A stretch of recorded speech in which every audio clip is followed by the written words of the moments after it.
and welcome to another Creative Creations review. Today we're going to be going on Codemaster's latest installment into the Flashpoint series, Operation Flashpoint Dragon Rising. From the get-go, this game has been labelled that it's the most realistic first-person shooter and as close to actual warfare as you'll get without joining the military. That, I would say, for playing, I haven't actually completed the whole thing yet, but it's pretty damn impressive. It's a lot different to Battlefield Bad Company, mainly through the fact that you don't get near perfect visibility at any distance. Anything beyond 100 yards, and it can become near impossible to see a target.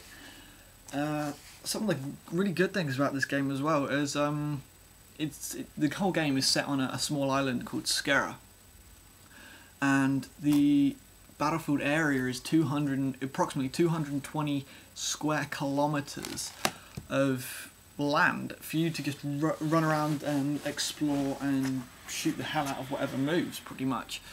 The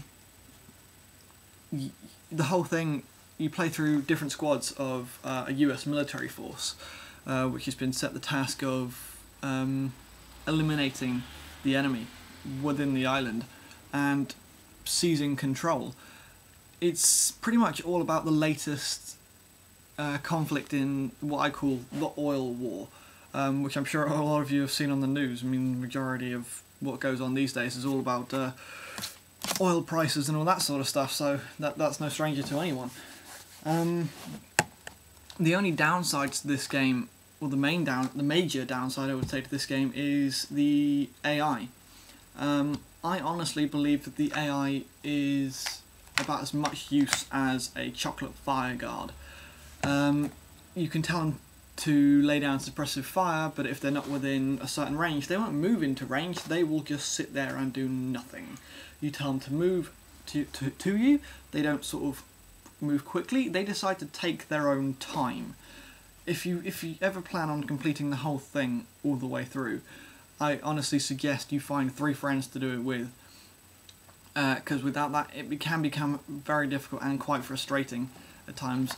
A lot of people will probably say that I'm just completely and utterly useless, and admittedly I probably am fairly useless.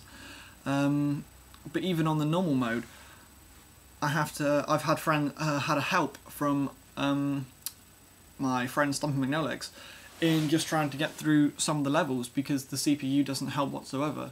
Especially as a level on there, we have to go in and destroy a generator within this oil depot or fuel depot. I go in, nice and quiet, walk over some little walls. The CPU can't walk over little walls. They go up to the walls, they stand at the walls, and they spack out. They literally spack out. They'll just start shaking around and all this jazz, and then you have to go all the way around to the entrance, and they'll follow you all the way around to the entrance, and then they'll come and join you, but in the process they'll get seen, or they'll start shooting at someone there without you telling them to. They do not listen. They don't even do their own thing. They don't do anything. You'd be better off giving a monkey a 9mm pistol and telling him to run in and blow things up. You probably get more sense out of him. The online multiplayer co-op is very good, in the sense that, yeah, you've still got all your basic command stuff. You can give orders, as well as obviously through the headsets if you've got one. You can give command orders to lay down suppressive fire in one particular area, instead of telling someone to, hey, shoot in that direction and hope you hit something. It's just easier for you to sort of like place a marker over there. Everyone can see it, everyone can start firing there, you can move in, do whatever you like. Another downside to it is, in the single player, when you're playing on your own, you can load up the game from the last checkpoint where it's saved. When you're playing in multiplayer online, you can't. Once everyone's dead, you have to start the whole thing again. So if one person goes down, or say for example you're playing in a group of 4 and 3 of them go down, my recommendation is for that final person, find a dark corner and stay there, because your team will respawn, but it takes around 50 seconds to do so. so that within those 50 seconds you could die pretty easily. And stick together. Don't try running off or anything.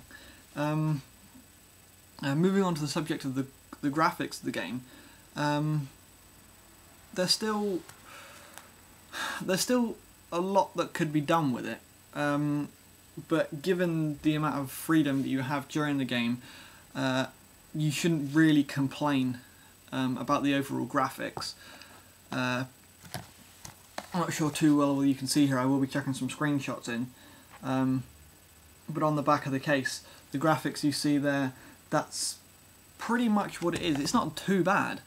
The depth perception, or the depth of field, whatever you want to call it, is a bit blocky at times. If you sit on one of the 50 cal machine guns and move the camera around, you'll actually see like chunks will just go out of focus, instead of like a nice smooth bit where, say, you're looking at something across the room and everything else isn't quite brilliant because you're focusing on that one thing.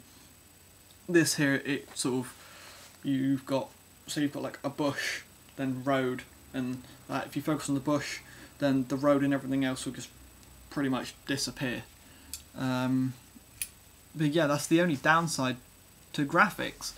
Apart from that, the camouflage systems actually works very well, and it's not like you walk within 200 meters and the enemy actually sees you. They have to be looking at you, so it can be fairly easy to sneak up on people as well, especially in the stealth missions, which comes in handy, especially when there's loads of alarms that can go off around you, and once that happens, you're pretty much up shit creek without a paddle, because no one else is going to help you, and if you're on your own with the CPU, you don't stand a hope in hell's chance.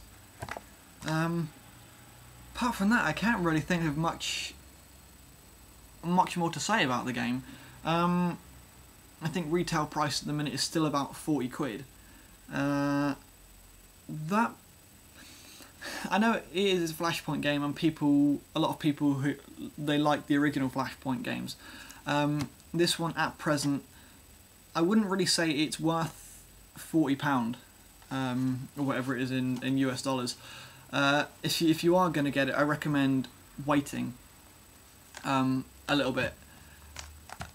Just let it go down a little bit, because the achievements on it, if you have a good team, if you've got a good group of friends who know what they're doing and listen to each other, I know for a fact you can get all 1,000 achievement points within about a week. I haven't done it yet, but I have people on my friends list that have actually done it in groups. So I know it's not out of the realm of the impossible, and it's not going to take you a couple months to do it. But apart from that, overall I have to give this game a good 8 out of 10, I would say. The age rating, 15, is just a bit much. Admittedly, they do swear and there is some blood and gore, but come on, who really gives a fuck, really?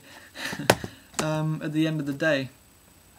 But yeah, I would recommend. It is a game I would recommend getting if you do like first-person shooters, and if you did like the other Operation Flashpoint games, then definitely buy it. But yeah, apart from that, I really can't think of much else to say about the game. Apart from it is one to buy. So I hope this review helps you out a little bit if you're still debating whether or not to buy it or not. I'm going to chuck a few little screenshots in a minute, just after I've finished babbling on a minute. And but yeah, I hope you liked the review. If you did, please subscribe. We're going to do got some more up and coming ones soon enough. And if you have any questions, as always, send me a message. See you later.